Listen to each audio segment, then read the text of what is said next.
At this point, I'd like to point out a red herring. That is a misleading clue or misleading objection to Rawls.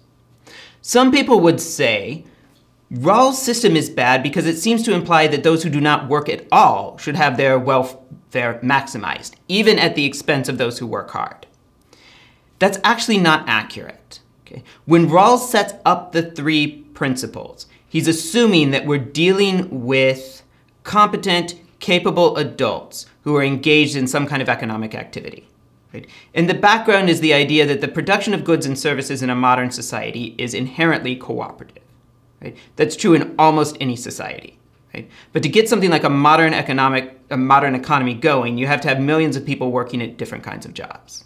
Right? So Rawls is looking for some principles to govern a society of that type, particularly to govern the relationships between people who contribute to the society, particularly to the economy.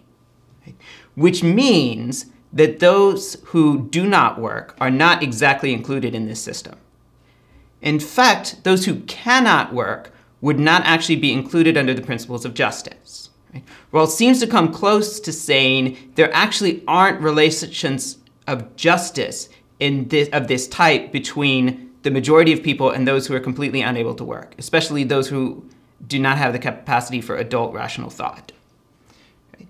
Now, that doesn't mean he ignores them completely, but he says that's not a matter of justice, that's a matter of benevolence or other kinds of duties to people. Right? But the key point I want to draw out for now is that those who would absolutely refuse to work are not included in this system.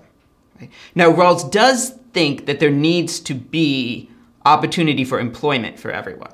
Okay, so in justice and fairness, it would have to be possible for everyone to have some kind of work if they're willing to do so. Right? But the key point I want to emphasize is Rawls is not saying that anybody could not work at all, right, and still get extra benefits under the difference principle.